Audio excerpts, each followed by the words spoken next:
ओम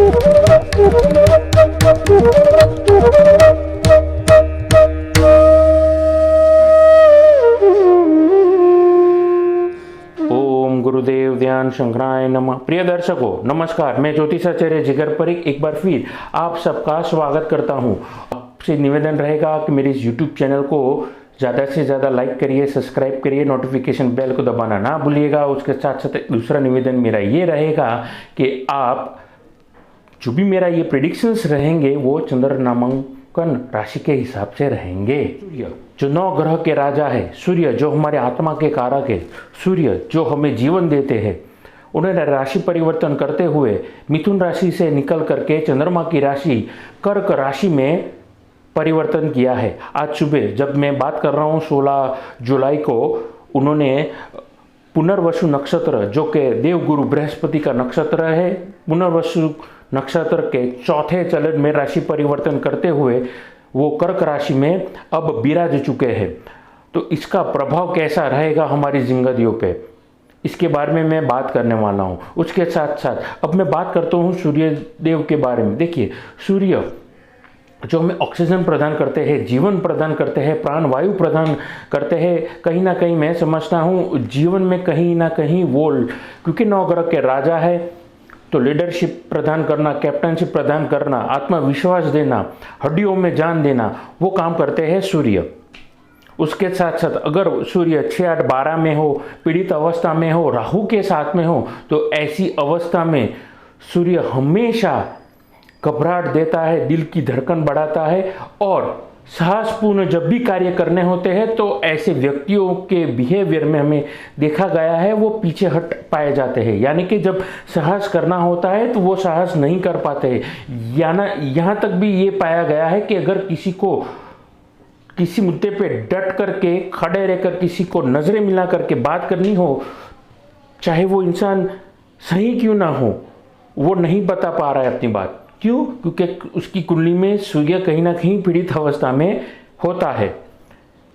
अब 9 ग्रह के राजा जैसे मैंने कहा, जो सूर्यदेव है वो कर्क राशि में विराज चुके हैं। इस महीने में मैं सबसे कहना चाहूँगा, अगर सूर्य की तरह अगर चमकना है तो सूर्य की तरह तपना सीखना पड़ेगा।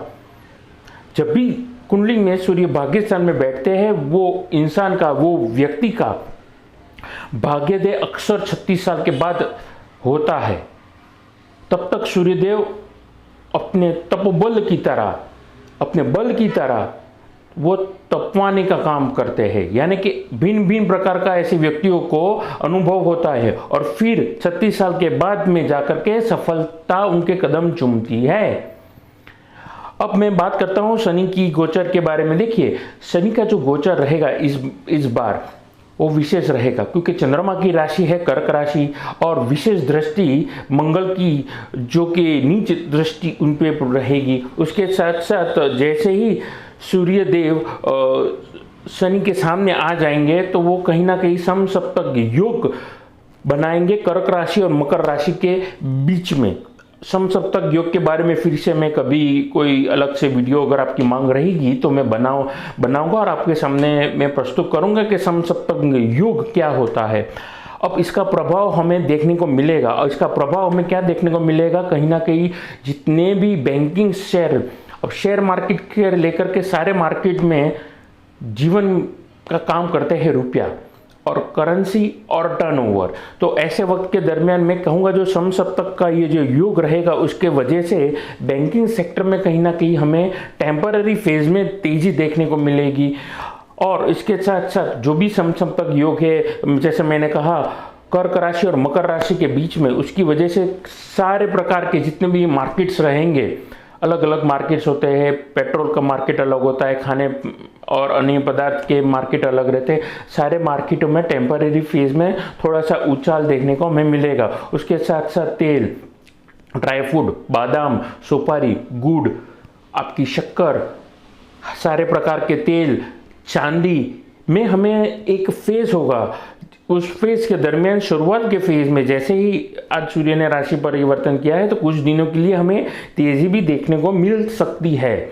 उसके साथ साथ देखिए, कुछ दिनों के बाद वो उसी सेक्टर में मंदी भी आएगी। मंदी के साथ साथ मैं समझता हूँ कि कहीं ना कहीं आपका जो टर्नओवर काफ़ी टाइम से जिन लोगों ये सेक्टर में काम कर रहे हैं, डेली प्रोडक्ट्स में अगर वो खरीदने का और बेचने का काम करते हैं शेयर मार्केट में, काफ़ी टाइम से ऐसे फेज के वो वेट कर रहे थे, क्योंकि मार्केट में कुछ टाइम से कुछ सेक्टर्स में फ्लक्चुएशन चल रहा है और जैसी करेंसी का रोटेशन या जैसी तेज़ी वो चाहते थे वैसी तेज़ी नहीं देखने को मिल रही थी। तो ऐसे टेम्पररी फेज में जो भी डेली इस सेक्टर में काम करते हैं वो लाभ उठा सकते हैं। उसके साथ साथ मैं कह सकता हूँ कि मंथ के अंत के दौरान तकरीबन पहले हफ्ते अगस्त में शुक्र भी कर्क राशि में प्रवेश करेंगे। तो हो सकता है सॉफ्टवेयर के रिलेटेड कुछ काम कर रहे हो आप, एरेंडा का कुछ काम कर रहे हो। एरेंडा एक वनस्पति होती है जो खेती में अक्सर पाया जाता है। आप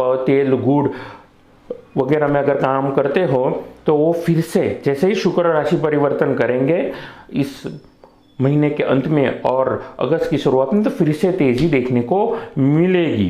तो ये ऐसा कुछ मिला जुला समय रहेगा कर्क राशि में सूर्य का राशि परिवर्तन, और ये ऐसा मैं कह सकता हूँ कर्क राशि में सूर्य का भ्रमण। अब उसके साथ साथ और मैं कहना चाहूँगा कि 5 राशि कुछ ऐसी होगी, 5 भाग्यशाली राशि जिनके लिए कुछ ना कुछ सूर्यदेव आशीर्वाद पूर्वक कुछ दे के जाएंगे। अब मैं बात करता हूं पहली भाग्यशाली राशि के बारे में, वो है मेष राशि। देखिए मेष राशि के जाके ऐसे वक्त के दरमियान आपको ये वक्त संभालने का वक्त दे रहा है सूर्यदेव। आत्मविश्वास रखिए, सूर्यदेव को पानी चढ़ाइए, हो सके उतना राम जी का नाम आप मन में स्मरण रखिए, क्योंकि कहीं ना कहीं पर्सनल लाइफ में प्रोफेशनल लाइफ में आपको ये वक्त थोड़ा संभालने को रहेगा। संभालने का मतलब खुद को आप स्टेबल कर सकते हैं सावधानी पूर्वक, क्योंकि अगर आप सावधानी नहीं रखेंगे तो कहीं ना कहीं नुकसान खुद के अंदर वो की कमियों की वजह से पाएंगे, चाहे वो वर्क एथिक्स में हो, वर्किंग टेबल पे हो या पर्सनल लाइफ में हो। अब मैं बात करता हूँ एक और भाग्यशाली राशि के बारे में। अगली भाग्यशाली राशि है वो है कर्क राशि। जी हाँ, चंद्रमा की राशि है कर्क राशि और कर्क राशि में ही सूर्यदेव भ्रमण करने वाले हैं। तो इस महीने के दरमियान मैं कहूँगा कि आपका बेफिजूल का जो अकड़ है, ईगो है, उसको अगर आप त्यागेंगे और अपने काम की तरफ फोकस करेंगे तो लाभ मिलेगा।